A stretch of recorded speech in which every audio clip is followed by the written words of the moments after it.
Alors aujourd'hui, on va faire la correction de l'examen régional normalisé des matières mathématiques, troisième année collège, de la session 2023, de l'année précédente, de l'Académie de Fès-Meknès.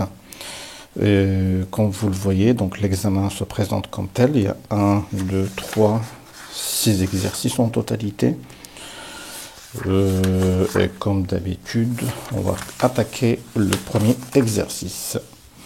Alors, exercice 1.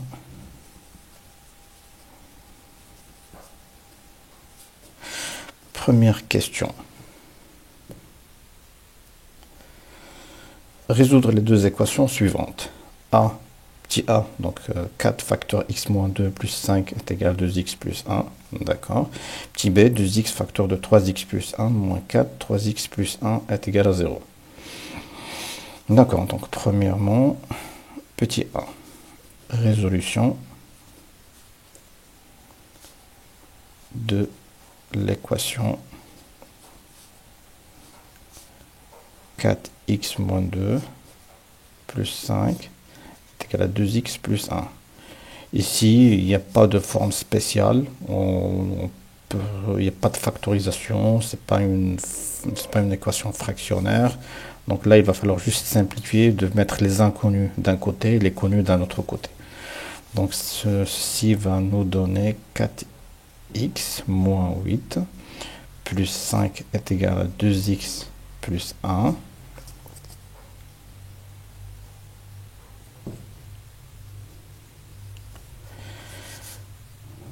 Donc 4x moins 2x est égal à 1 plus 8 moins 5. J'ai mis les inconnus d'un côté, les connus d'un autre côté.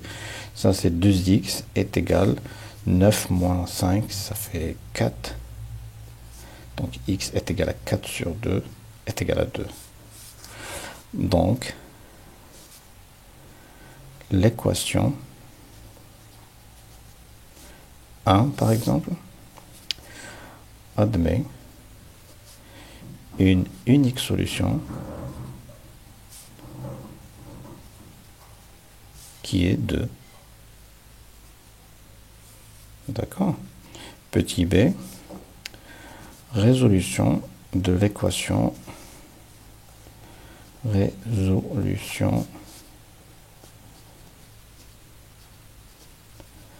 l'équation 2x facteur de 3x plus 1 moins 4, 3x plus 1 est égal à 0. Si on analyse cette équation, qu'est-ce qu'on a? On a un facteur en commun, 3x plus 1, 3x plus 1. Donc on factorise par 3x plus 1 et on simplifie. Il faut toujours analyser votre équation.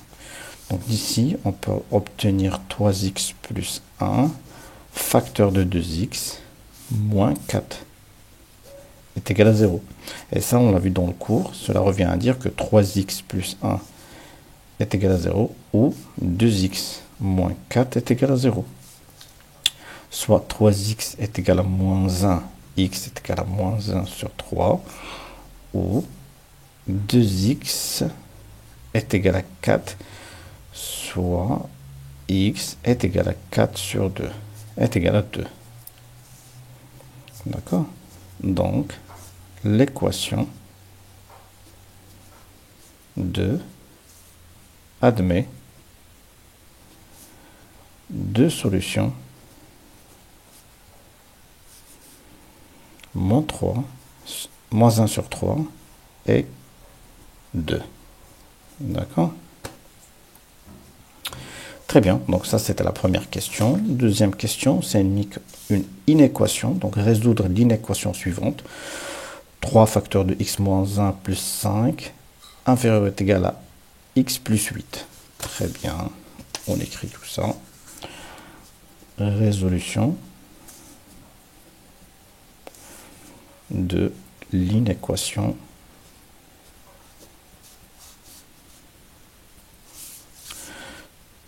facteur x moins 1 plus 5 inférieur est égal à x plus 8. Et on pose ça 3. Qu'est-ce qu'on peut écrire de ça? Bah, c'est une forme simple, hein. On n'a qu'à multiplier 3 par x et par moins 1, de mettre les inconnus d'un côté et les connus d'un autre côté. Donc cela revient à écrire 3x moins 3 plus 5 inférieur est égal à x plus 8. Ça revient à écrire 3x moins x de l'autre côté inférieur est égal à 8 plus 3 moins 5. Et ceci, ça revient 2x inférieur est égal 8 plus 3, ça fait 11 moins 5, ça fait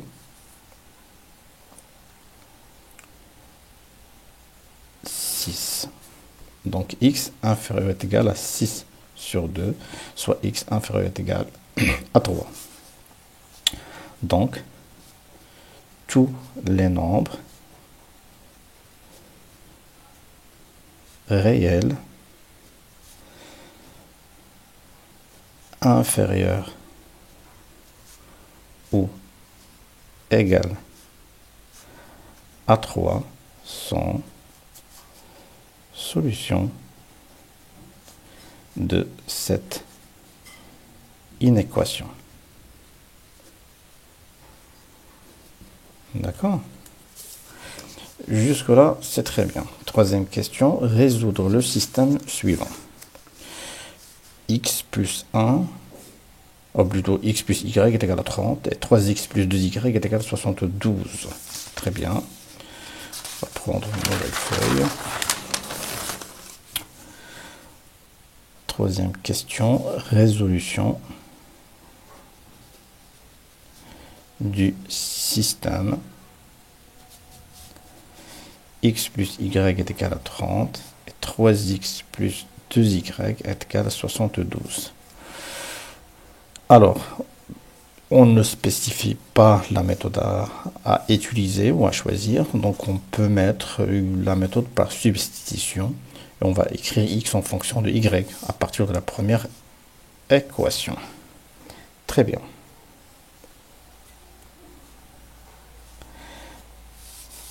Méthode choisie par substitution.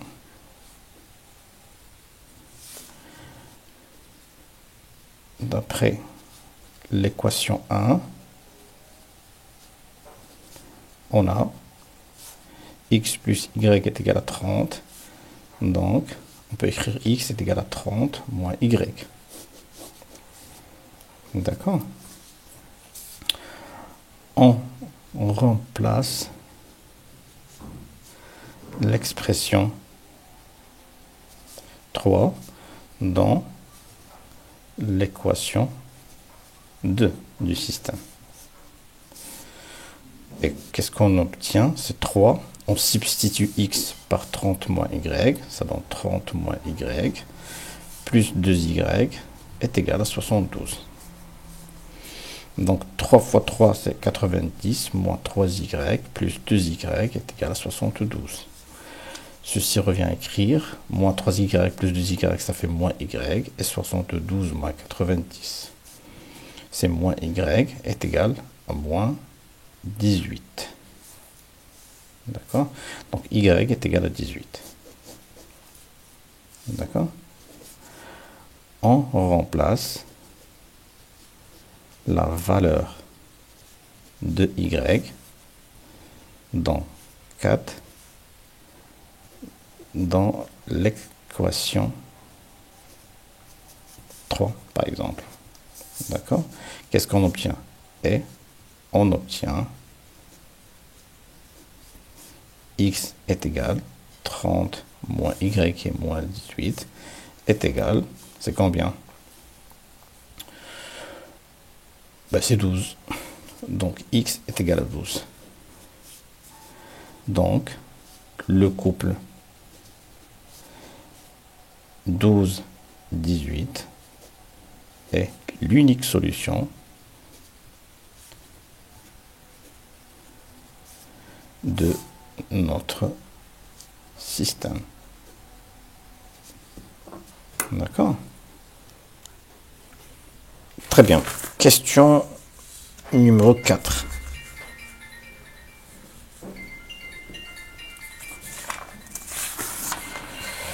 Un libraire, un libraire a vendu 30 livres de deux types différents avec un prix total de 360 dirhams.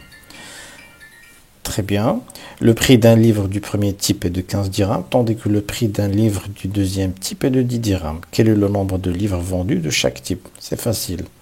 C'est toujours les mêmes problèmes qui se posent. Donc, un total de deux types. Le premier type, il coûte 15 dirhams et le deuxième type coûte 10 dirhams. Calculer le nombre de livres vendus de chaque type. Donc, ça, c'est un problème. On connaît bien comment résoudre un problème. Choix des inconnus. Donc, résolution du problème. Première étape, choix des inconnus. Le choix des inconnus. Les inconnus, on va les tirer de la question en elle-même. La question, quel est le nombre de livres vendus de chaque type? Donc, soit X, le nombre de livres du premier type, et soit Y, le nombre de livres du second type. D'accord? X, soit X, le nombre de livres de type 1, et soit Y, le nombre de livres de type 2. D'accord? Deuxième étape, c'est la mise en système. La mise en système. Parce que là, on a deux inconnus. En système. Très bien. Comment faire pour la mise en système? Il va falloir relire l'énoncé du problème. Un libraire a vendu 30 livres de deux types différents avec un prix total de 360. Donc, si je cherche le nombre total, ou plutôt le nombre de livres de chaque type, le nombre total c'est 30 parce qu'il a vendu en totalité 30. Donc, le libraire a vendu 30 livres en totalité.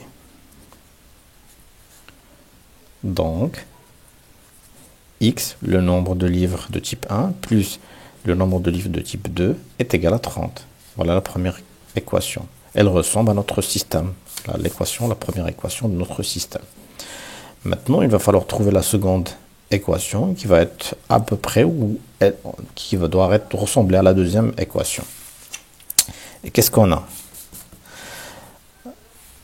Il a vendu 30 livres de deux types avec un prix total de 360 dirhams. Le prix du premier, c'est 15 dirhams. Et le prix du deuxième, c'est 10 dirhams. Donc 15 fois X plus 10 fois Y est égal à 360. D'accord? Le libraire a vendu le total à 360 dirhams, sachant que le livre du premier type est à 15 dirhams et le livre du second type est à combien? Est à 10 dirhams. Donc, on peut écrire 15 dirhams fois le nombre de livres de type 1 plus 10 dirhams fois le nombre de livres de type 2 est égal à 360. Et ça, c'est la deuxième équation. D'accord? Et là, on peut dire que 15 fois 3, plutôt 5 fois 3, c'est 15. 5 fois 2, c'est 10. Et 5 fois 72, c'est 360. Donc, on peut réduire par 5. C'est équivalent à quoi? C'est équivalent à 5. Facteur de quoi? Facteur de 3x plus 2y est égal à 72 facteur fois 5. Donc, j'élimine 5 par 5 et mon équation devient 3x plus 2y est égal à 72. C'est ça ma deuxième équation. Donc, le système est x plus y est égal à 30 et 3x plus 2y est égal à 72. Voilà. Troisième étape, c'est la résolution du système. Résolution du système. Qu'est-ce qu'on a vu? D'après la question 3, le couple de solutions du système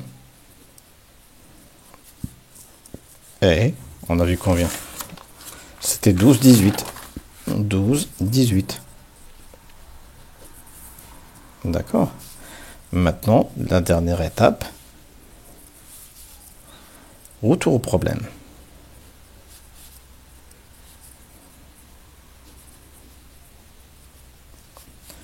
Vérification, réponse aux questions. Donc, vérification. On va vérifier ça. On nous a dit que le total x plus y, c'est-à-dire le nombre total de livres, est 30. Donc, si je fais 12 plus 18, ça donne combien? Ça donne 30. Donc, la première équation est vérifiée. Et qu'est-ce qu'on a? On a 15 dirhams fois le premier nombre, c'est-à-dire 12, plus 10 dirhams fois le nombre de livres de type 2, c'est 18, est égal à combien? Donc 12 fois c'est 150, plus 30 c'est 180, plus 180 est égal à 360. Et la deuxième équation est vérifiée aussi. Donc, le nombre de livres vendus par le libraire de type 1 est 12 dirhams. Plutôt 12, c'est un nombre. 12 est le nombre de livres. 12 livres, on va dire 12 livres. Et le nombre de livres vendus par le libraire de type 2 est 18 livres. D'accord? Voilà la réponse à notre premier exercice. D'accord, donc premier exercice, c'était facile, hein, donc 5 points à la portée. Et on passe à l'exercice numéro 2. Statistiques. Exercice numéro 2. Très bien. 2 points. Le tableau ci-dessous représente les températures du mois de mars à Ifrane. Très bien. Donc le caractère, c'est la température. 6 degrés, 8 degrés, 10 degrés, 12 degrés, 14 degrés, 15 degrés. D'accord. L'effectif, c'est le nombre de jours. Donc 4 jours, on a eu 6 degrés. 5 jours, on a eu 8 degrés. 6 jours, on a eu 10 degrés. Ainsi de suite. Déterminer le mode de cette série statistique. D'accord. Déterminer la médiane de cette série statistique. Et calculer la moyenne de cette série statistique. 3 questions. Le mode, la médiane et la moyenne, c'est ce qu'on a vu dans le cours. C'est des paramètres de position. Si vous avez bien retenu les définitions de votre cours, vous avez gagné 2 points. Avec 5 points du premier exercice, c'est 7 points. Jusqu'à maintenant, 7 points, c'est donné. Donc, première question. Calculer ou déterminer le mode de cette série statistique. Déterminant le mode de cette série statistique.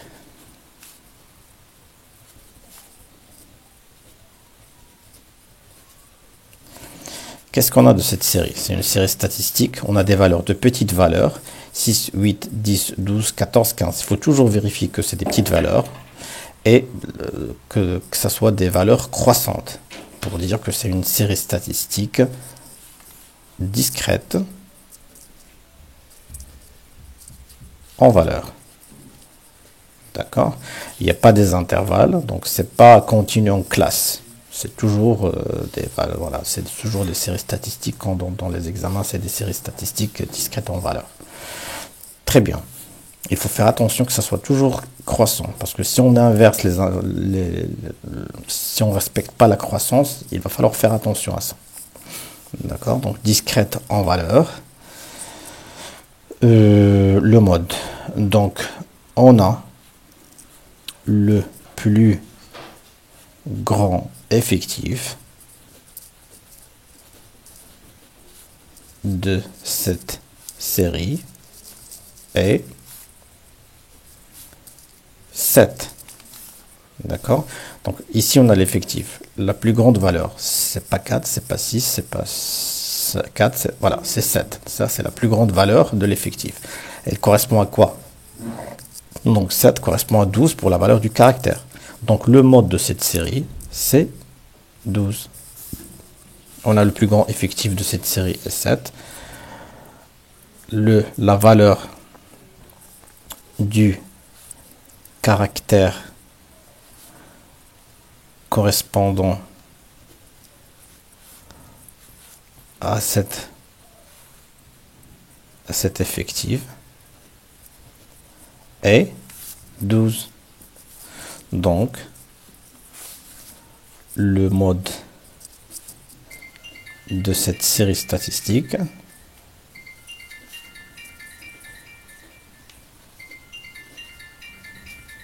est 12. Très bien. Deuxième question. Déterminer la médiane de cette série statistique. Déterminons la médiane de cette série statistique.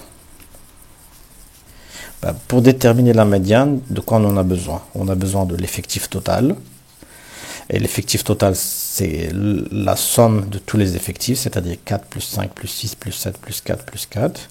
Et la moitié de l'effectif total, on la garde, on la calcule et on vérifie la plus petite valeur de l'effectif cumulé qui est supérieure ou égale à la moitié de l'effectif total. Donc il va falloir calculer l'effectif total et l'effectif cumulé. On va faire ça. Déterminant l'effectif total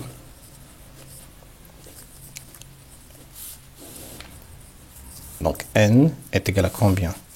C'est 4 plus 5 plus 6 plus 7 plus 4 plus 4. Donc n est égal à combien? On a 6, 7, 13, 20, 30. D'accord, donc 30. Et on calcule maintenant, déterminant l'effectif cumulé. L'effectif cumulé. Donc, effectif cumulé. On a combien? 1, 2, 3, 4, 5, 6. 1, 2, 3, 4, 5 et 6. Comment on calcule l'effectif cumulé? On a la valeur 4. On a 4. Donc, on va mettre 4. 4 plus 5, ça fait 9. 9 plus 6, ça fait 15. 15 plus 7, ça fait 22. 22 plus 4, ça fait 26. Et 26 plus 4, ça fait 30. Donc l'effectif total, ou plutôt l'effectif cumulé, le dernier effectif cumulé, ça est égal à l'effectif total. Donc notre effectif cumulé est correct. Très bien. Maintenant, on va déterminer la médiane. Donc, la moitié de l'effectif total, c'est combien? N sur 2 est égal à 30 sur 2 est égal à 15. D'accord? Le plus petit effectif cumulé supérieur ou égal à la moitié de l'effectif total, c'est quoi? Le plus petit effectif cumulé supérieur ou est égal à la moitié de l'effectif total. L'effectif total, la moitié de l'effectif total, c'est 15. Ça, inférieur à 15, inférieur à 15. Ça égal à 15. Ça, c'est supérieur, ça, c'est supérieur, c'est supérieur. Donc, on a celui qui est égal, celui qui est supérieur, celui qui est supérieur, celui qui est supérieur. Moi, je vais prendre lequel de ces quatre? Je vais prendre le plus petit effectif cumulé. Le plus petit de ces quatre, c'est 15. Et ce 15 correspond à quoi? Et cet effectif cumulé, c'est-à-dire 15, correspond à la valeur du caractère,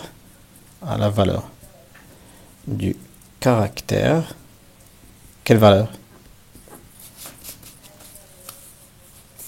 C'est 10.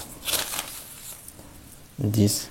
Donc, la médiane est 10. Donc, la médiane de cette série statistique discrète en valeur est 10. D'accord? Maintenant, on va calculer la moyenne arithmétique. Troisième question, déterminant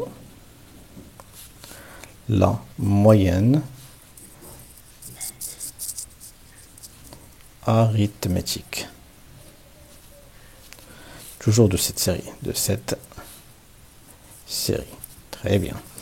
Qu'est-ce qu'il dit la définition de la moyenne arithmétique M? Ce n'est que la somme des produits du caractère multiplié par l'effectif sur l'effectif total. Donc c'est 6 fois 4 plus 8 fois 5 plus 10 fois 6 et ainsi de suite sur l'effectif total qui est de 30.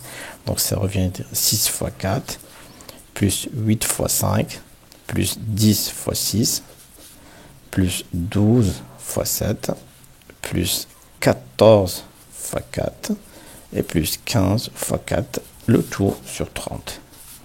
Donc M est égal 24 plus 40 plus 60 plus 84 plus 56 plus 60, le tout sur 30. Donc la moyenne arithmétique, c'est 324 sur 30 et c'est à peu près 10,8. Donc la moyenne arithmétique est 10,8. D'accord? Donc la moyenne, et on écrit une petite phrase, la moyenne arithmétique. Ils n'ont pas dit moyenne arithmétique. C'est moyenne arithmétique. Vous pouvez l'écrire. Hein. C'est pour montrer que vous avez bien assimilé votre cours. La moyenne arithmétique. Donc, vous ajoutez arithmétique de cette série statistique discrète en valeur. Et vous ajoutez aussi ça. Et M est égal à 10,8. Très bien. Voilà pour l'exercice 2. On passe à l'exercice 3. Exercice 3. Et on écrit exercice 3. Qu'est-ce qu'il dit? Alors, dans le plan muni d'un repère orthonormé I, OIJ, on considère les points suivants. Donc, 3 points. A, 2, moins 1. 5, 3 pour le couple de coordonnées du point B. Et le couple de coordonnées du point C, c'est 1, 1. Déterminer les coordonnées du vecteur AB, puis calculer AB, la distance AB. Très bien, donc ça c'est facile. On peut commencer par la première question. 1. Déterminant les coordonnées du vecteur AB. Ça, je pense que c'est assez facile pour cette première question.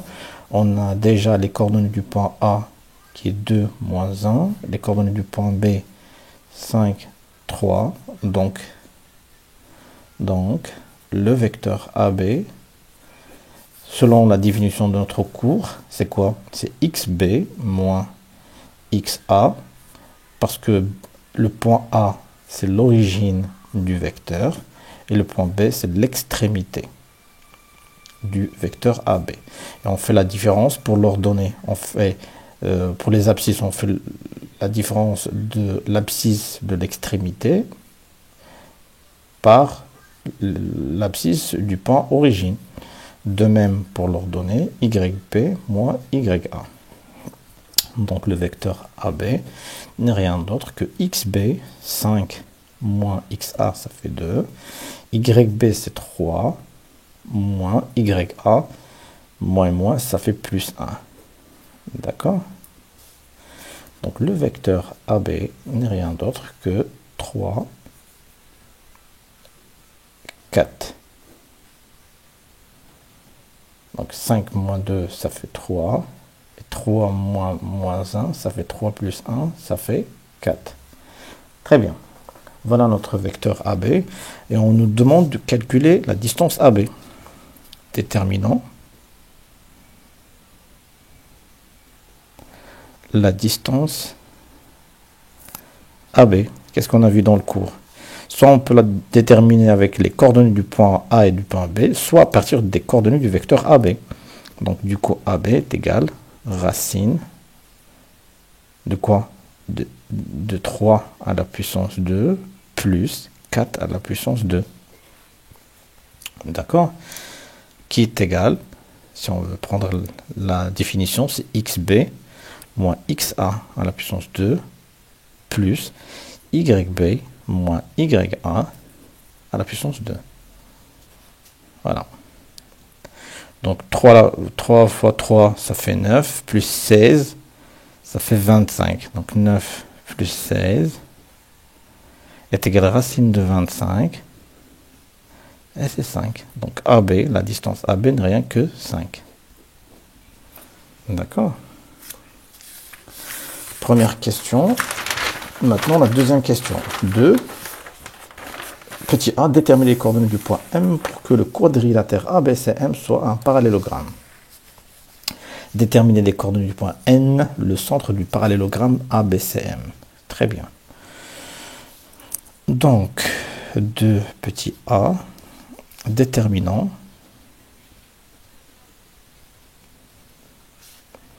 les coordonnées du point M pour que le quadrilatère ABCM soit un parallélogramme, soit un parallélogramme.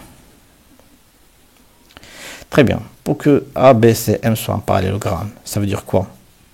Ça veut dire que le vecteur AB soit égal au vecteur MC. A, B, C, M. D'accord? On a vu ça dans le cours.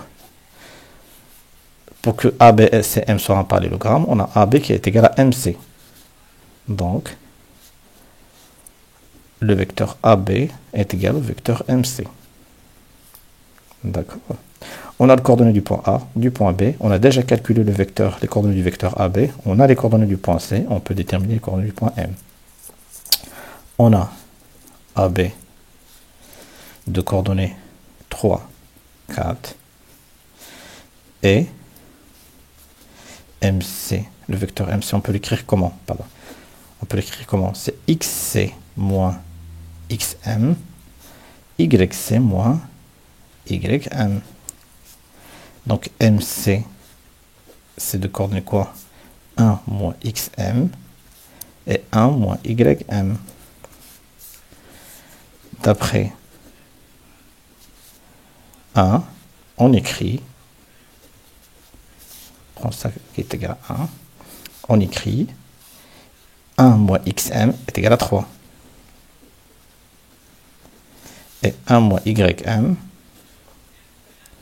est égal à 4. Vous avez compris? On a le vecteur AB qui est égal au vecteur MC. Le vecteur AB de coordonnées 3, 4. Et le vecteur MC de coordonnées 1 moins XM, 1 moins YM. Puisque les deux vecteurs sont égaux, donc les coordonnées aussi sont égaux. Donc l'abscisse est égale à l'abscisse. Et l'ordonnée du premier vecteur est égale à l'ordonnée du second vecteur. D'où xm est égal à quoi xm? C'est 1 moins 3, ça fait moins 2. Et ym, c'est 1 moins 4, c'est moins 3. Donc les coordonnées du point M, c'est moins 2, moins 3. D'accord? Petit b, déterminer les coordonnées du point N, le centre du parallélogramme ABCM. Le centre du parallélogramme, c'est le point N. Petit b, déterminant. Qu'est-ce qu'on peut dire? Les coordonnées du point N, centre du parallélogramme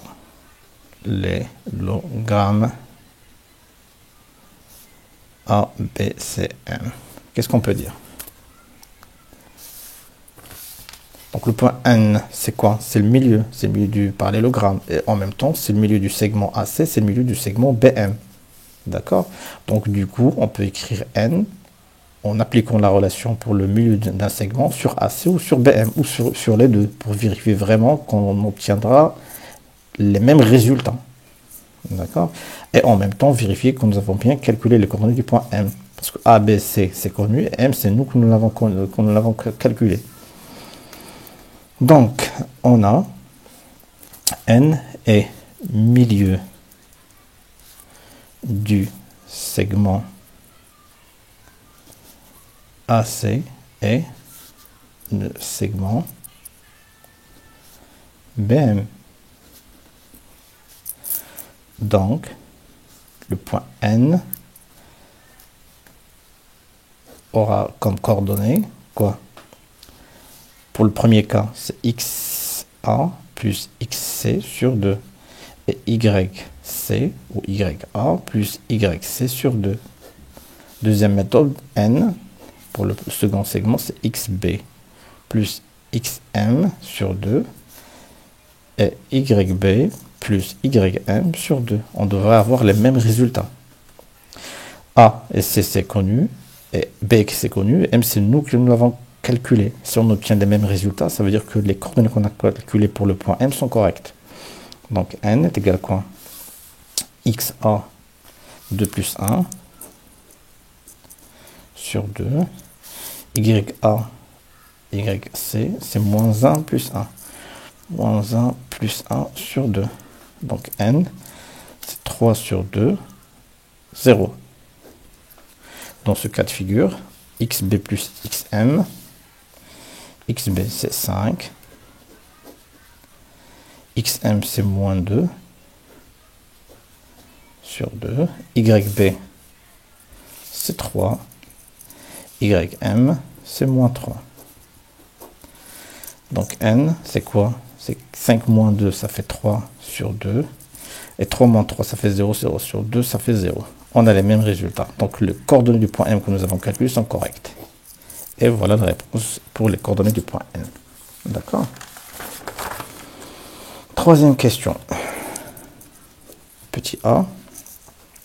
Montrer que l'équation réduite de la droite AB et Y est égale à 4 sur 3x. D'accord? Montrant, c'est des questions classiques, hein, montrant que l'équation réduite de la droite AB, c'est quoi? Y est égal à 4 sur 3, x moins 11 sur 3. D'accord? Supposons, on va faire comme le cours, supposons que l'équation réduite de la droite AB s'écrit Y est égal à mx plus p. D'accord? Et on détermine m et p. Déterminons m. D'accord?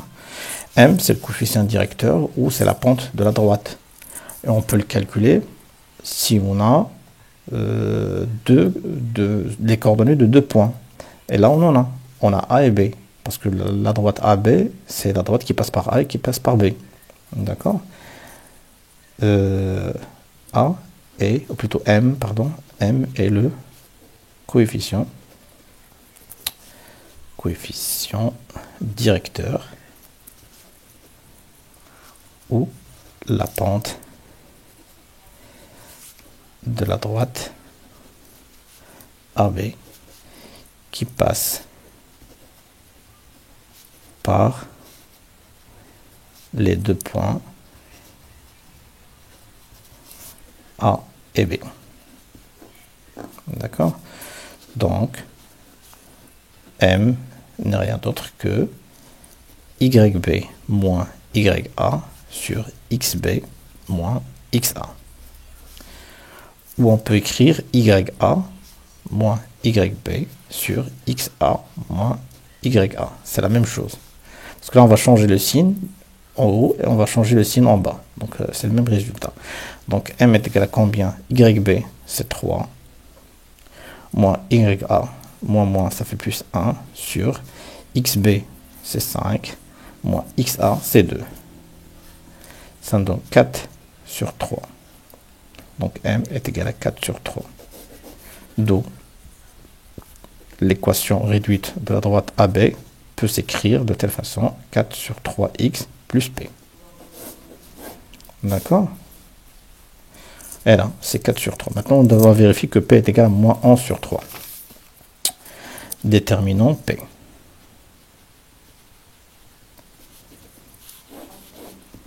D'accord? On a les points A et B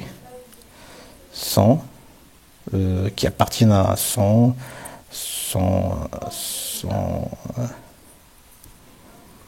inclus, on peut pas dire ça, appartiennent à la droite AB.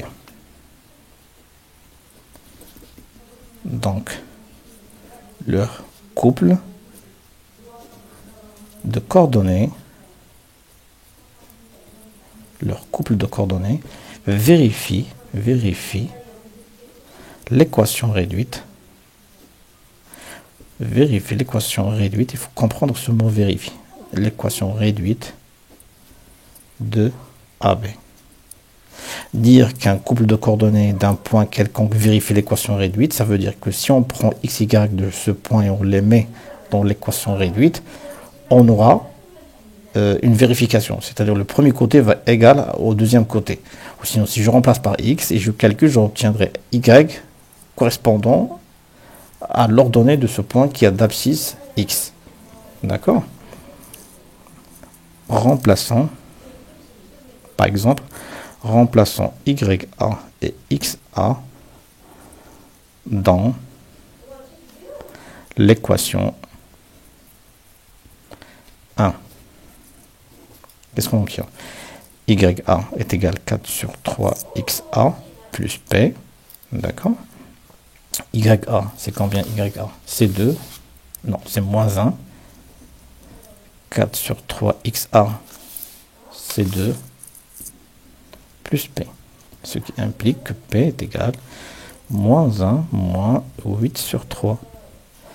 Et ça, c'est quoi? C'est moins 3 sur 3 moins 8 sur 3. Moins 8 moins 3, ça fait moins 11 sur 3. Donc P est égal à moins 11 sur 3. D'où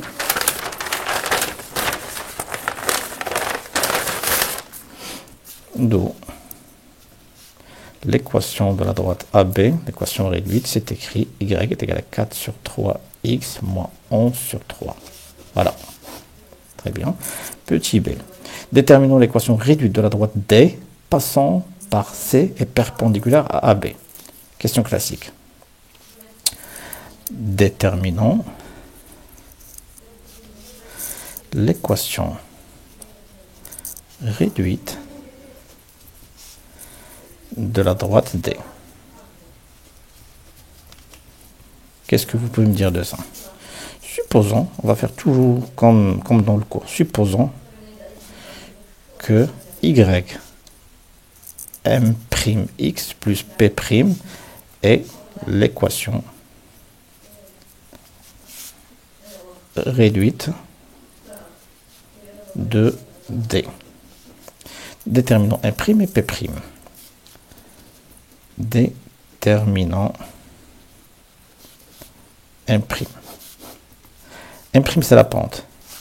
Ici on me dit que D est perpendiculaire à AB. Et dans le cours on a vu que deux droites sont perpendiculaires si le produit de leur pente est égal à moins 1. D'accord? J'ai l'équation de AB. Je connais que le produit est égal à moins 1. Je peux déterminer la pente de la droite D. Et du coup, M'. On a la droite D et la droite AB sont perpendiculaires. Perpendiculaires. Donc, le produit des pentes est égal à moins 1. D'accord? AB, c'est ça l'équation, soit 4 sur 3 fois M', la pente de la droite D, fois M' est égal à moins 1. D'accord? Ce qui implique que M' est égal quoi? Moins 3 sur 4. Voilà. D'où D, l'équation réduite peut s'écrire moins 3 sur 4 x plus P'. Maintenant, on doit déterminer P'. Déterminant P'. D passe par quoi? On me dit que D passe par le point C. J'ai les coordonnées de C. Donc C vérifie l'équation. 1. Je remplace par YC, XC, je détermine P'. On a la droite D passe par le point C. Donc, YC est égal à moins 3 sur 4 XC plus P'. Remplaçons par les valeurs. C'est 1, 1. 1 est égal à moins 3 sur 4 plus P'. Donc P' est égal à 1 plus 3 sur 4 est égal à 4 sur 4 plus 3 sur 4 est égal à 7 sur 4. Donc P' est égal à 7 sur 4. Et l'équation D aura comme la droite D aura comme équation réduite est égale, Y est égal à moins 3 sur 4x plus 7 sur 4. Voilà l'équation réduite de la droite D, perpendiculaire à AB et passante par C. Très bien. Classique, ça demande juste un peu de réflexion. Petit c, déterminons l'équation réduite de la droite D' passante par O et parallèle cette fois à AB. C'est le même principe. Juste ici, on a perpendiculaire, donc le produit des pentes est égal à moins 1. Ici, D' est parallèle à AB, donc ils ont la même pente. Donc on va faire le même raisonnement. Déterminons, c'est des questions classiques, hein. Déterminons l'équation réduite de la droite D' passant par O cette fois, de coordonnées 0, 0, c'est l'origine, et parallèle à AB. D'accord. Supposons que l'équation réduite de la droite D' s'écrit Y est égal à M' deux fois X plus P' deux fois. D'accord? Déterminons M' deux fois. On a la droite D' et la droite AB qui sont parallèles. Donc, d'après le cours, donc, leurs pentes sont égaux. D'où, qu'est-ce qu'on peut écrire? M' deux fois est égal à la pente de AB. Et la pente de AB, c'est 4 sur 3. Et on écrit D' aura une équation réduite de la forme 4 sur 3x plus P seconde. D'accord? Déterminons maintenant P' deux fois. On a la droite D' est une droite qui passe par l'origine. Qu'est-ce qu'on avait dans le cours? Les droites qui passent par l'origine, c'est des droites où l'ordonnée à l'origine est égale à 0. On a la droite D' est une droite qui passe par l'origine O, de coordonnées 0, 0. Donc, l'ordonnée à l'origine est 0. Donc, P' est égal à 0. C'est systématique. D'où D', c'est Y, est égal à 4 sur 3x. Voilà, pour la seconde équation réduite de la droite D'. Donc, voilà pour l'exercice 3. C'était facile hein, quand même, c'était des questions classiques. Pas de tournure, pas de piège. Donc, jusqu'à maintenant, 5 plus 2, ça fait 7, plus 4, ça fait 11 points. C'est des 11 points qui sont donnés hein, jusqu'à maintenant. Voilà pour l'exercice 3. Exercice 4.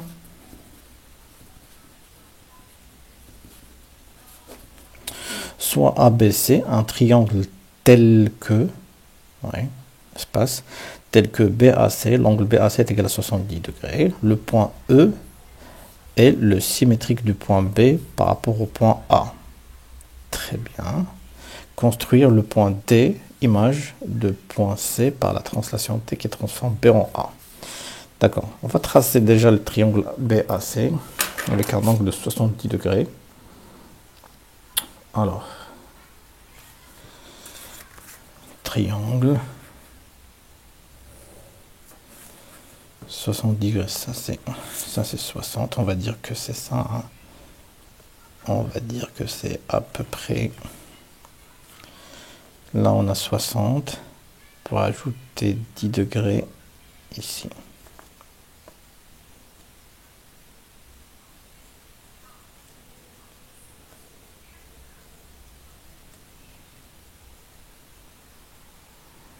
Voilà.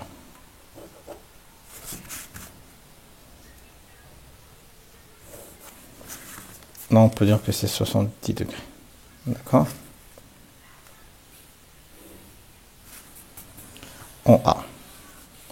Donc, A, B et C. Le point E est le symétrique du point B par rapport au point A. D'accord? Quand on dit symétrique, c'est tout simplement... C'est tout simplement une médiane. C'est un segment. Limite. Très bien. Donc, je mesure la distance AB. On me dit que D, ou plutôt E, c'est symétrie de B. C'est le symétrique du point B par rapport à A. Donc, A, c'est le milieu du segment EB. D'accord, je fais une extension.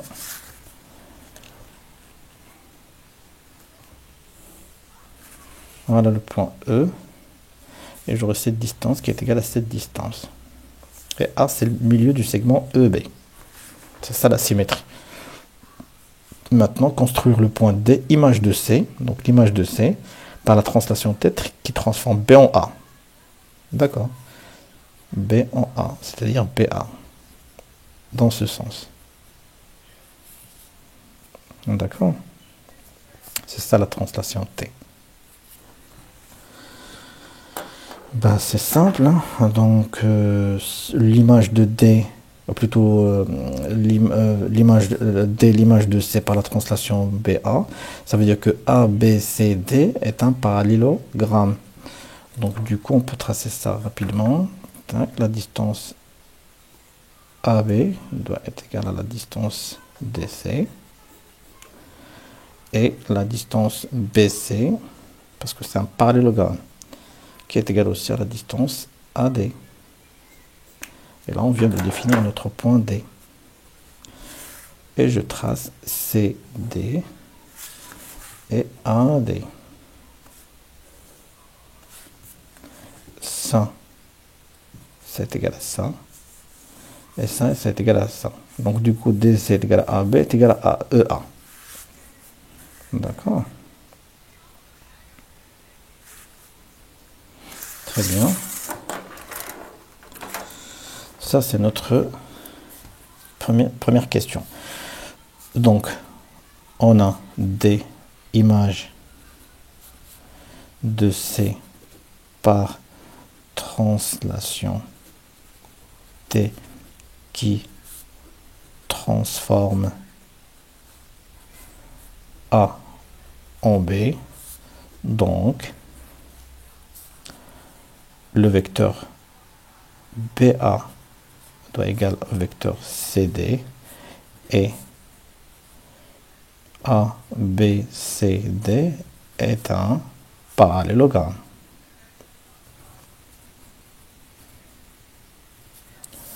Avec la distance BA qui est égale à la distance CD.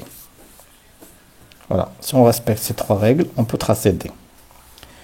2. Montrer que le point E est l'image de A par translation T. Oui. L'image de A par la translation T, c'est E. Qu'est-ce qu'on a? On a E, c'est la symétrie de B par rapport au point A. Donc A, c'est le milieu du segment EB. Du coup, BA est égal à AE. D'accord? Ou AB plus AE est égal à 0. On peut sortir que BA est égal à AE. Montrant que le point E est l'image du point A par translation T. Par translation T. On a le point E est le symétrique du point B par rapport au point A. Donc, A est milieu du segment EB. Et on écrit, si A est milieu du segment EB, qu'est-ce qu'on peut dire? Que AB plus AE est égal au vecteur nul. Nous, qu'est-ce qu'on cherche? Nous cherchons BA. Donc, du coup, moins BA plus AE est égal au vecteur nul. Donc, BA est égal à E. D'accord?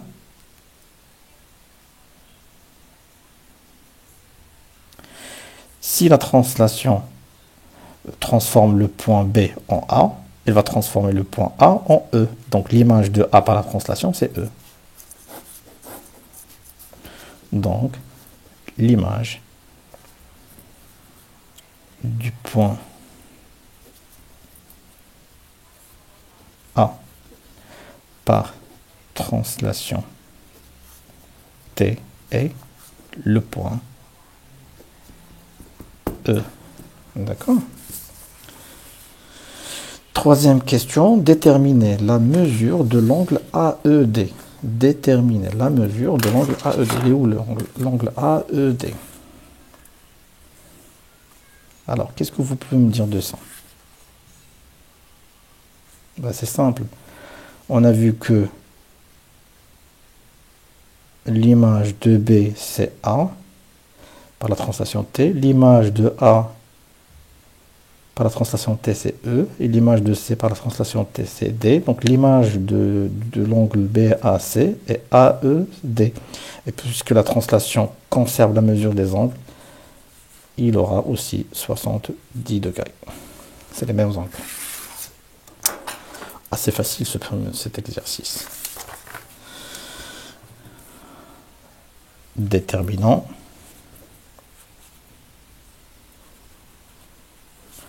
la mesure de l'angle AED.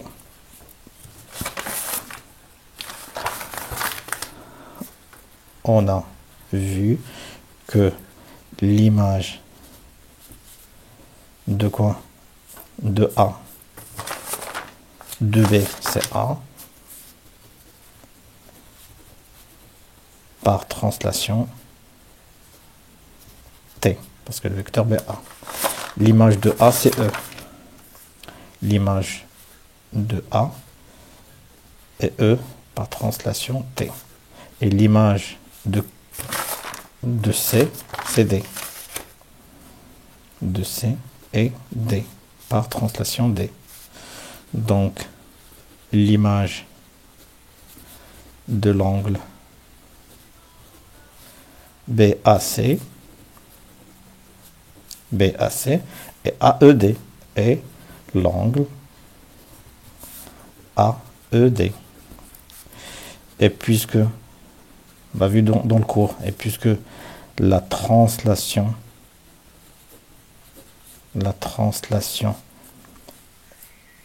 conserve la mesure de l'angle, alors on peut écrire que BAC est égal à AED est égal à 70 degrés. Voilà, on vient de mesurer l'angle AED. Voilà, c'était pour l'exercice 4, 2 points. On peut dire que c'est facile aussi, hein. C'est qu'une application directe de ce qu'on a retenu dans le cours. Revenez dans les vidéos du cours. C'est aussi simple que ça. Maintenant, on va voir l'exercice 5. Exercice 5.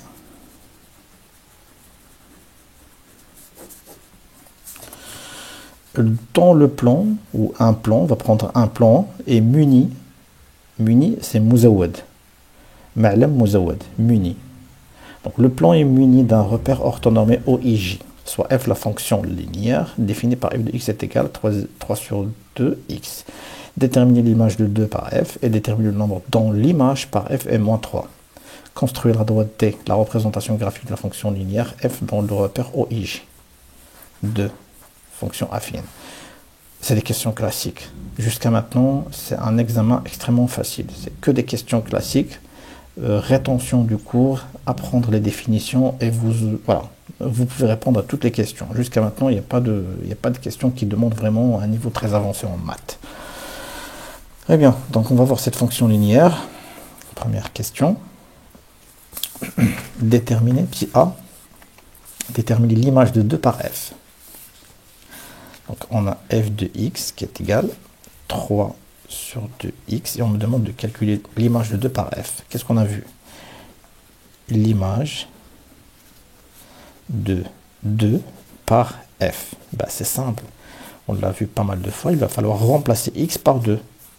Donc f de 2 est égal à 3 sur 2. Le x, je le remplace par 2. Et je fais mon calcul. Ça donne 3. Donc f de 2 est égal à 3. Donc l'image de 2 par la fonction f est 3. Petit b. Cette fois, on va demander l'inverse, c'est-à-dire de déterminer le nombre dont l'image est moins 3. Et ça, on l'a vu aussi. L'image ou le nombre dont l'image par f est moins 3. Donc, dans ce cas de figure, c'est l'inverse, c'est-à-dire de déterminer f de x est égal à moins 3. Donc le moins 3, je ne vais pas le mettre dans le x et de calculer. Maintenant, c'est f de x qui doit être égal à moins 3 et c'est à moi de déterminer le x. C'est-à-dire, c'est à moi de déterminer le nombre dont l'image va me donner moins 3. Et bien, dans ce cas de figure, je n'ai qu'à remplacer f de x par son expression. Ceci implique d'écrire 3 sur 2x est égal à moins 3. D'accord. Donc x est égal à moins 3 fois 2 sur 3 est égal à moins 2. Donc, f de moins 2 qui va me donner moins 3. Le x ici, c'est moins 2. Je le remplace à la place de x à l'intérieur.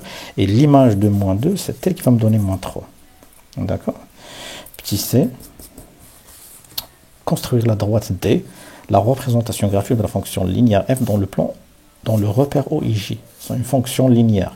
Donc l'équation réduite de cette droite est une équation qui est égale y est égal à 3 sur 2x. Elle passe par l'origine. Donc j'aurai besoin d'un seul point pour tracer donc la droite D. On va tracer ça.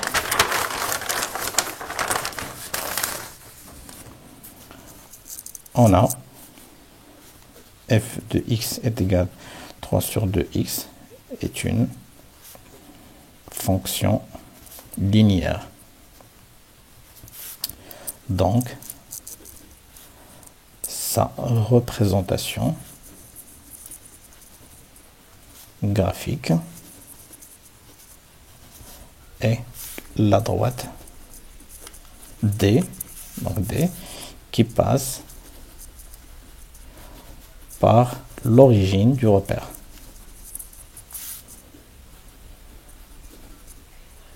D'accord. Oh. 0, 0. Si on veut rajouter. D'accord.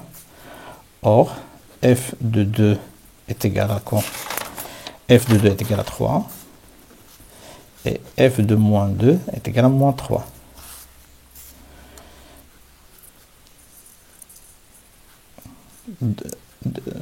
Ainsi, la droite D passera par les points définis par, je prends un point, par exemple point A de coordonnées quoi? De coordonnées 2, 3 et B de coordonnées quoi? Moins 2, moins 3. Voilà.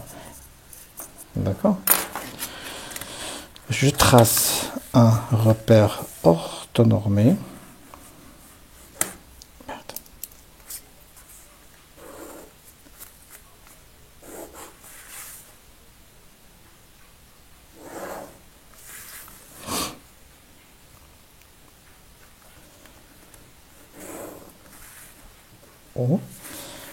Des centimètres pour des mesures d'unité.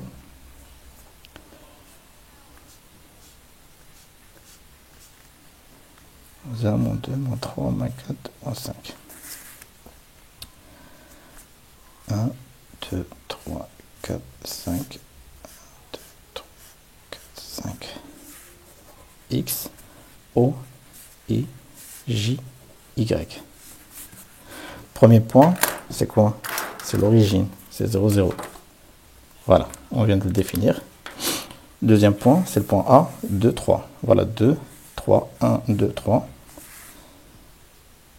Donc l'intersection de la droite qui passe par 2 est parallèle à l'ordonnée.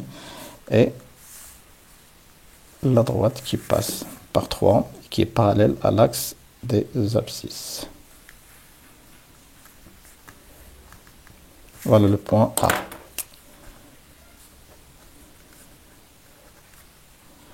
Il me reste le point B.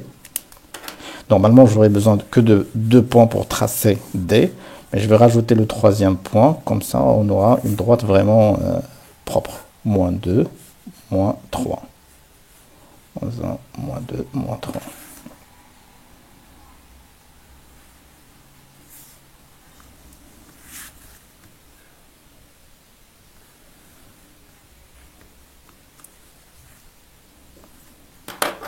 Ça, c'est le point B. Donc la droite va passer par A ou B. Voilà, il passe. On peut les joindre. Ça, c'est la droite D. L'équation réduite, c'est rien que la fonction, c'est y est égal 3 sur 2x. 3 sur 2x. D, 2 points. Voilà. Deuxième question, c'est une fonction affine. Là, on vient de finir avec la fonction linéaire. Deuxième question. Soit j'ai une fonction affine telle que g de x est égal à x moins 2. Donc c'est à moi de déterminer le coefficient de cette fonction ax moins 2. Très bien. Petit a. Déterminer le nombre a sachant que g de 3 est égal à 4. G de 3 est égal à 4. Déterminant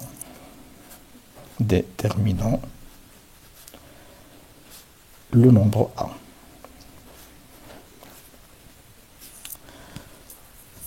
Qu'est-ce qu'on peut dire? A est le coefficient de cette fonction.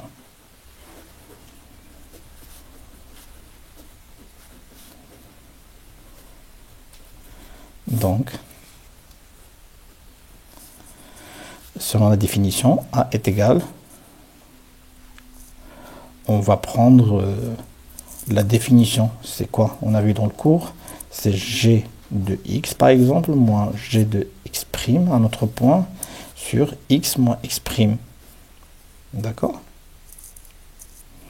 Dans ce cas de figure, on a déjà G de 3 est égal à 4, on a déjà le premier point, mais on a besoin d'un autre point.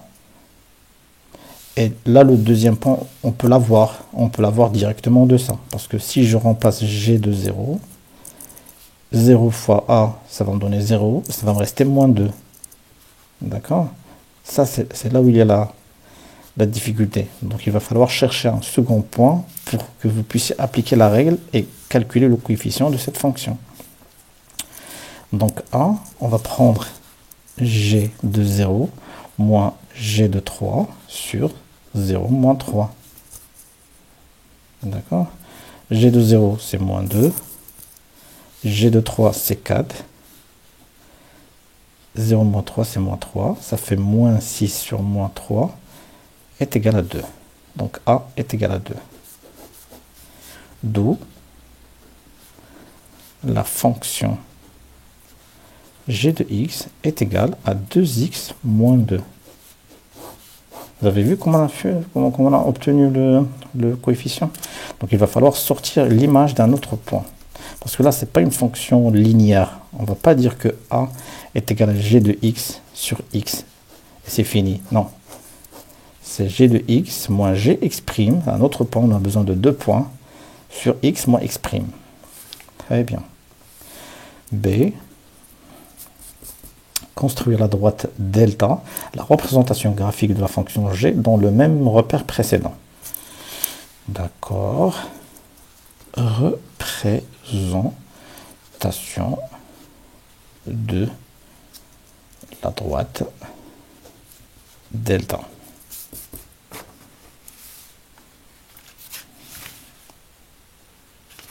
On va revenir à notre repère. Qu'est-ce qu'on a? On a déjà g de 0 est égal à moins 2 et de g de 3 est égal à 4.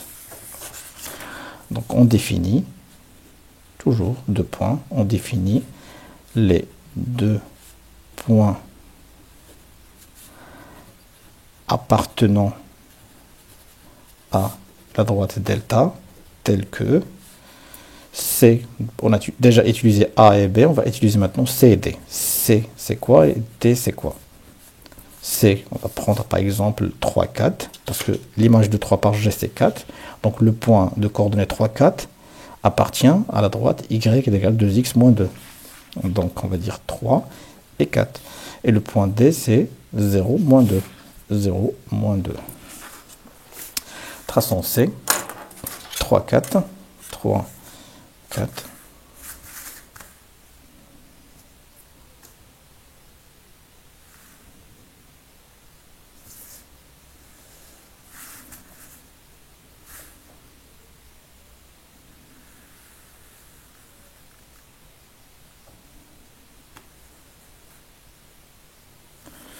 Et 0, moins 2. 0, moins 2. Ça, c'est le point C. Et ça, c'est le point D. Intéressant. Et nous avons le point T qui passe avec le point C pour définir la droite delta.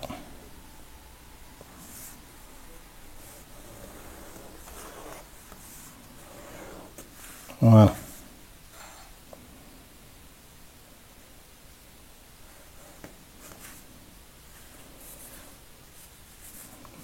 Ça, c'est la droite delta d'équation y est égal à 2x moins 2. D'accord?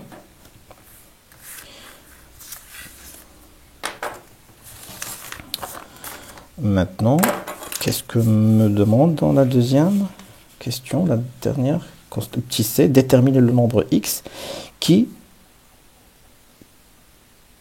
a la même image par f et g. Alors, quel est le nombre x qui a la même image par f et g? Déterminant. Vous avez une idée, non? Déterminant le nombre x qui a la même image par f et g. Ça, c'est simple, ça c'est une question classique aussi, mais c'est, au lieu de vous écrire une équation, on vous l'écrit sous forme d'une phrase.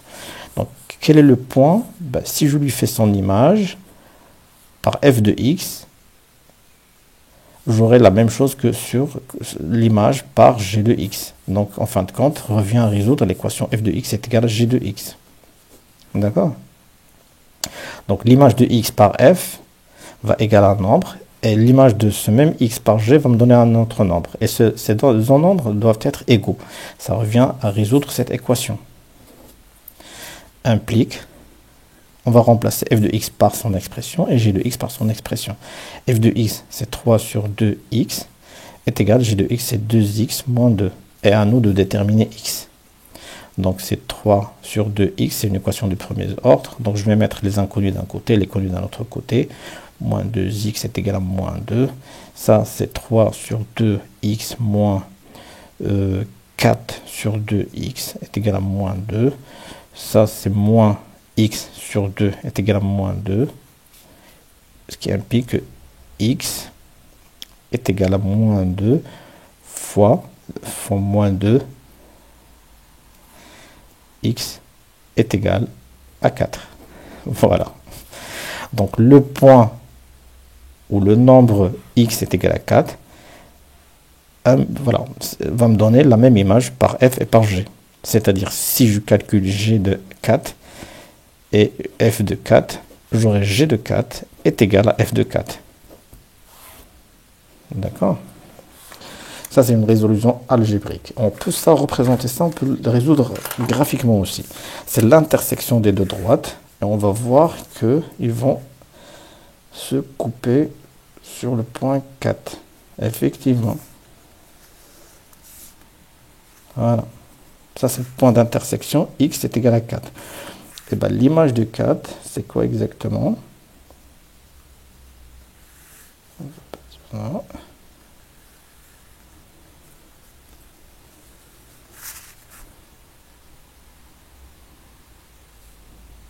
Voilà, ça va être quelque chose ici. Donc, 4, 5 6, c'est possible. Ouais. Donc, si on remplace, qu'est-ce qu'on a? G de 4, c'est combien? 4 fois 2, c'est 8. 8 moins 2, c'est 6. Exactement, c'est 6. Ça doit passer par 6.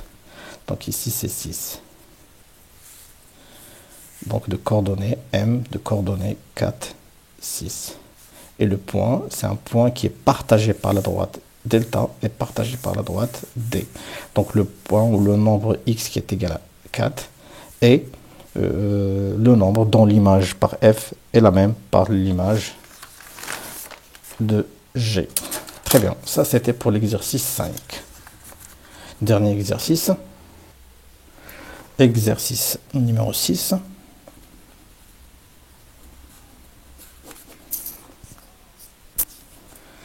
On considère la pyramide SABCD de base rectangle, ou le rectangle ABCD. ABCD, c'est un rectangle, très bien.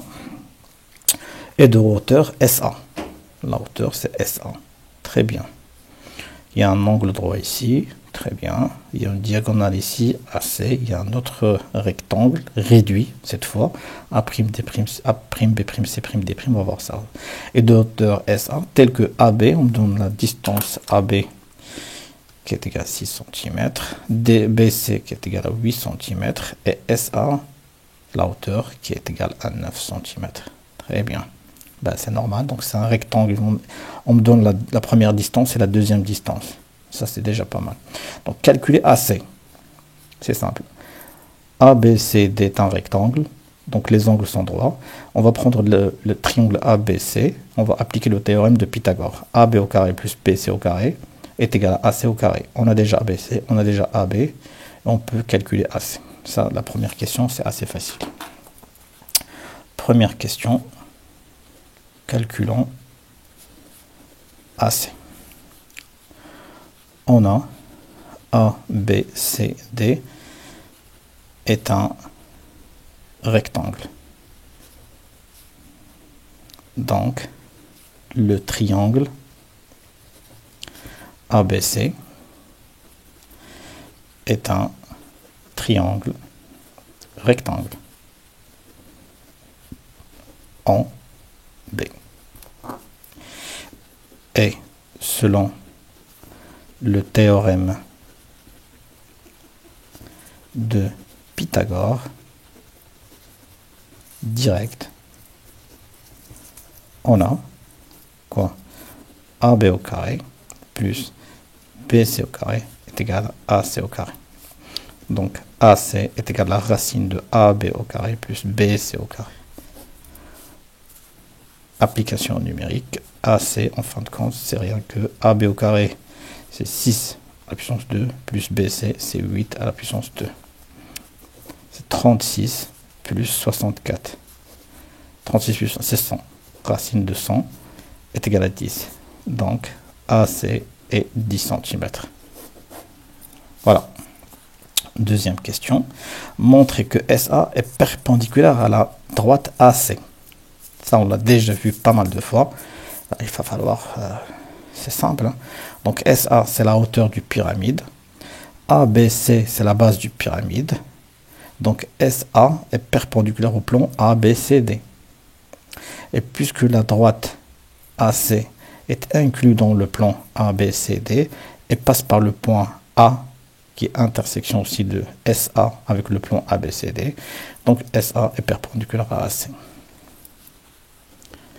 Montrant que la droite SA est perpendiculaire à la droite AC.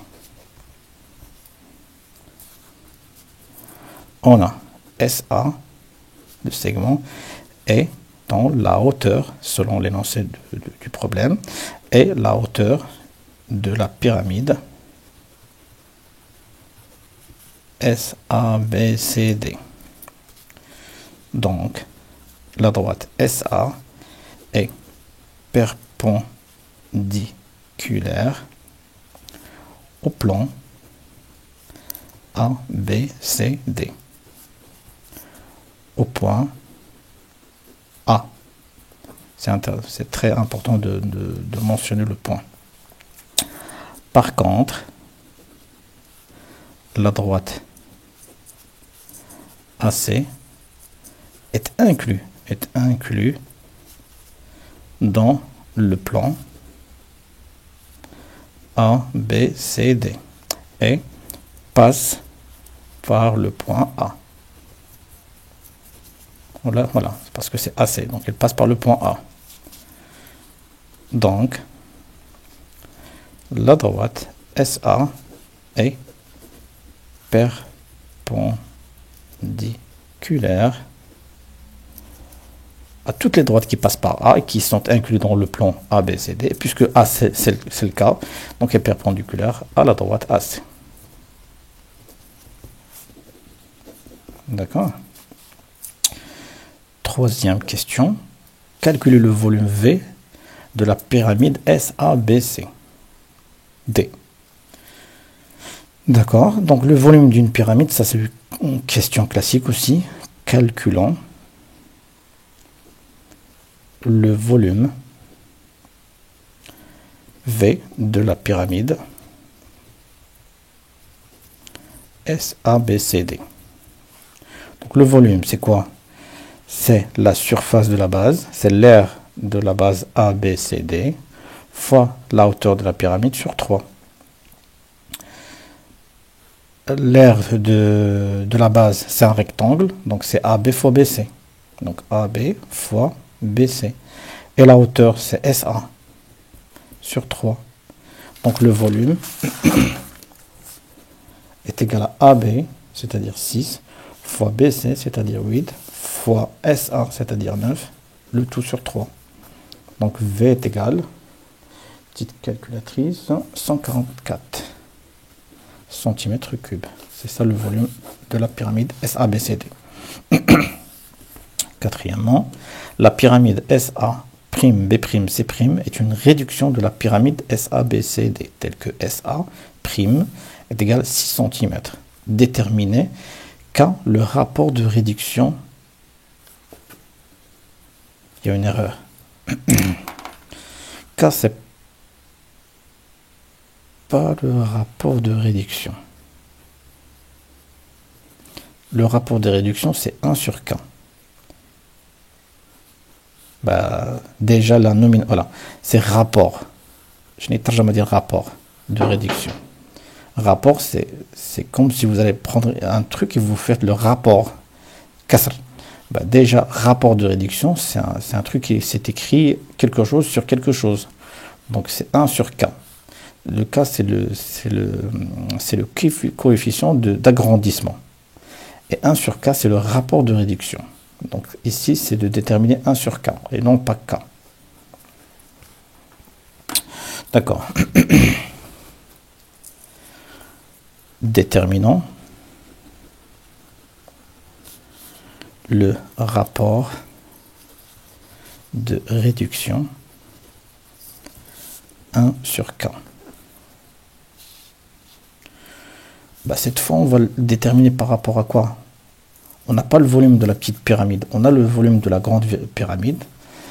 Mais comment tirer le rapport de réduction? Ils m'ont déjà donné une distance cette fois. Pas le volume, pas l'air, mais cette fois une distance. Et on a vu dans le cours, on peut tirer le rapport de réduction à partir d'une distance, d'une aire ou d'un volume. Mais cette fois, ça va être une distance. On a la distance SA et on a la distance SA' réduite. Et de ça, on peut tirer donc le rapport de réduction. On a SA' est égal à 1 sur K fois SA. D'accord? Ça, c'est la distance réduite. Et ça, c'est la première distance multipliée par le rapport de réduction porté à la puissance 1. Parce que là, on travaille avec des distances. Pas le volume, pas les aires. Donc, il n'y a pas d'exposant. Donc, du coup, 1 sur K, c'est SA' sur SA. SA', c'est 6 et SA, c'est 9. Donc, c'est 2 sur 3. Donc, le rapport de réduction 1 sur K, c'est 2 sur 3. D'accord? calculer le volume V', le volume de la pyramide, de la petite pyramide. D'accord? Calculons le volume V' de la petite pyramide. On parle toujours de la même réduction. Donc, on a le même rapport de réduction. Donc, le volume de la petite pyramide est égal quoi? Est égal le rapport de réduction porté à la puissance 3, parce que là, on travaille avec des volumes, fois le volume de la grande pyramide. On a 1 sur K, le rapport de réduction est égal à 2 sur 3, rapport de réduction. On a le volume V qui est égal à 144 cm3. Donc, V' est égal à 1 sur K, le tout à la puissance 3, fois le volume de la grande pyramide. Donc, V' est égal à 2 sur 3 à la puissance 3 fois 144. Ça donne 2 fois 2, 4 fois ça, 8. 3 fois 3, 9 sur 27 fois 144. Donc, V' est égal, c'est 42,67 cm3. Voilà le volume de la petite pyramide. Voilà, donc c'était, je ne sais pas le jour de l'examen si on a vu cette erreur ou pas. Parce que K, c'est pas le rapport de réduction, c'est plutôt le coefficient d'agrandissement. Bon, parce que si on calcule K, bon, de toute façon il y a une erreur. Je ne sais pas ce que les élèves ont fait le jour de l'examen, mais bon. Donc en général, il y a un petit piège ici, hein. En général, c'était facile pour cet examen, composé de 6 exercices. Il va falloir obtenir 18 jusqu'à 19 sur 20, c'est à la portée. Donc sur ce, la prochaine fois, on va faire la correction d'un nouveau examen, celui de l'Académie de Marrakech, Safi. D'ici là, je vous remercie de votre attention et portez-vous bien et à la prochaine.